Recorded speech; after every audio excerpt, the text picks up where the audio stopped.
Can you improve the quality of old videos? Well, you can if you use an AI program like Aiarty Video Enhancer. And I'll be showing you how to do that in this video. When we look at old films like we have over here, it's oftentimes a lot of problems. Notice we have real soft edges in here, a lot of things that you can't just normally fix with the usual program, but AI can go through and discover those things. And this video is at 720p or standard definition. We can go to a higher definition here easily with AI. So we can do a lot in here, cleaning up colors and so forth. And it's easy to do with an AI program. Again, the one I like to use is also our sponsor today, and that is the Aiarty Video Enhancer. Now, one of the key benefits of the Aiarty Video Enhancer is its price point. And that's because this is a single pay program. You buy it once and then you have that for life. It's not a subscription like a lot of other programs. In Topaz Video AI, that's a subscription. So those can cost a lot and they continue to cost every single year. Whereas again, you purchase the Aiarty Video Enhancer, one payment, and you're good. Now what we're looking at right here is just one frame from the video. You can see our whole duration down here across the bottom. This is about a 5-second clip, maybe 6-second long clip in here.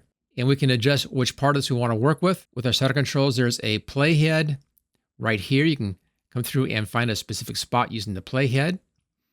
You also can trim the video down by bringing your in point and out point in, so you can adjust the beginning and ending positions as well in here. So it's pretty easy to come in and adjust where you're working with the video clip. And then to do the adjustments, we'll be working with a single frame. And we can go through and take a look at this and try to find a good representative frame. And I think someplace right in here is pretty good. And then right-hand side, let's look at just our top section in here. It has this kind of light gray background. You can check your hardware up here if you need to, but Aiarty should have already found that for you, and it should be recommending your graphics card if you have one installed. We have 3 models to choose from here: more detail, smooth, and super video. More detail is what I normally use for most instances. Smooth is really nice if you have large areas that need to be smoothed out. Maybe you have some dust and scratches and things, like large areas of the sky. Smooth helps out on those. Super video is designed specifically for going after dust, scratches, and also darkly lit or underexposed scenes. So again, in most cases, I'll just use the MO detail up here, or MO detail. We can upscale the image, and this will help to allow Aiarty to put in additional details. It needs the space to put those details into, so you can upscale 1 time, 2 time, 4 time. I found with video, most of the time you're going to want to be going to a standard format resolution. You go to 720, 1080, 2K, or 4K, depending upon your needs. If you want the best quality, best output, you want to go for the 4K. For the speed of showing you things here in the video, I'll just stick with the 1080p, which is a very common over on YouTube. After we preview things in here, we can adjust our strength if we need to. I found a lot of times backing this off just a little bit helps, maybe down to about 90 or 85 or 90.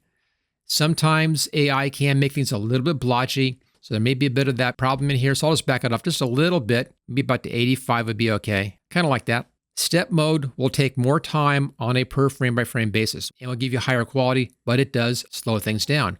Now, one thing I should mention at this point, this program runs completely on your computer, which has a benefit and a downside. The 2 major benefits are you don't have to be online to use this, and you're not going to be uploading your video up online. So if you're working with clients' video, you're working with things such as wedding videos, anything where you don't want to have that video exposed online, this is a great solution for that because it's limited to being just on your computer, which makes it a perfect tool to use in a business situation. The downside, though, is since it's on your computer, it's not being run on a super high-powered online server. The better your computer, the better your video card, the more memory you have on your video card.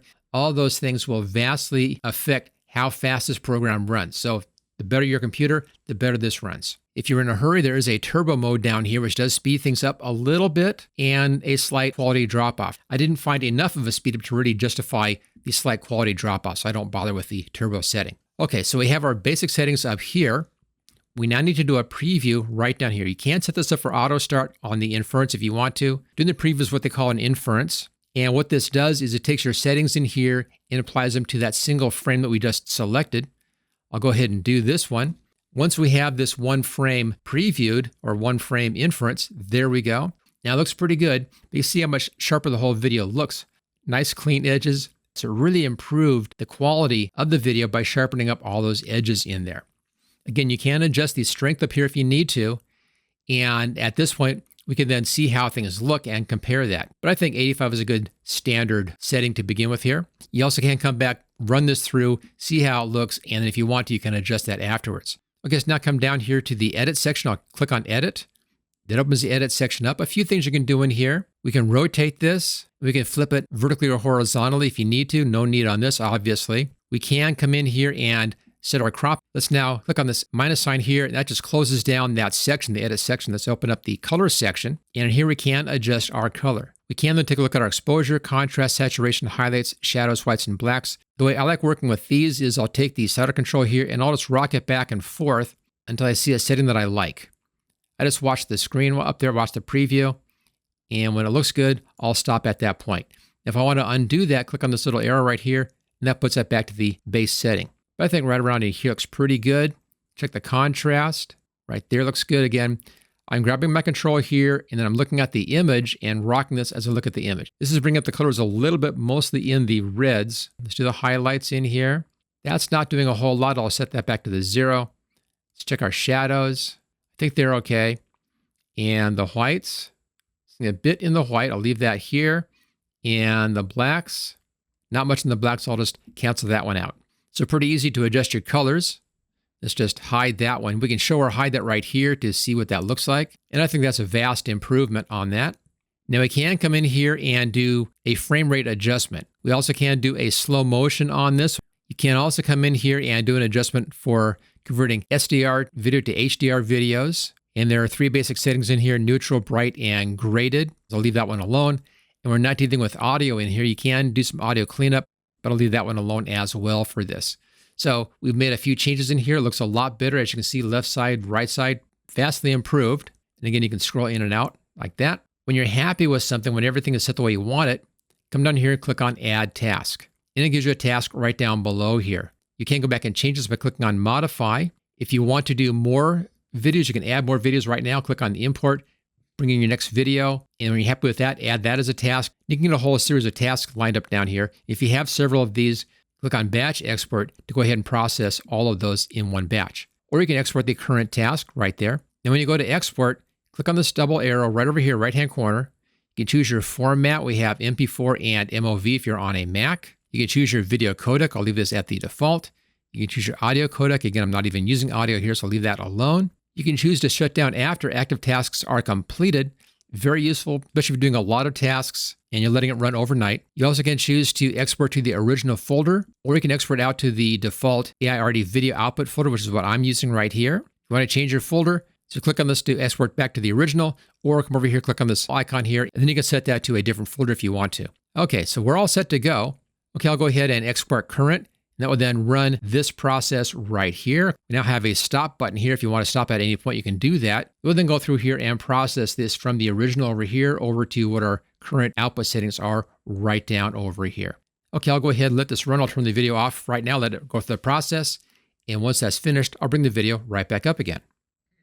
Okay, that's finished processing. Let's go ahead and see how the final looks. Just click on Open. And this opens up in the default folder here for Aiarty Video Output. And here's this video. I'll double click on this and let's take a look at this inside of my media player. I'm using the VLC media player. And there we go. A lot better than the original.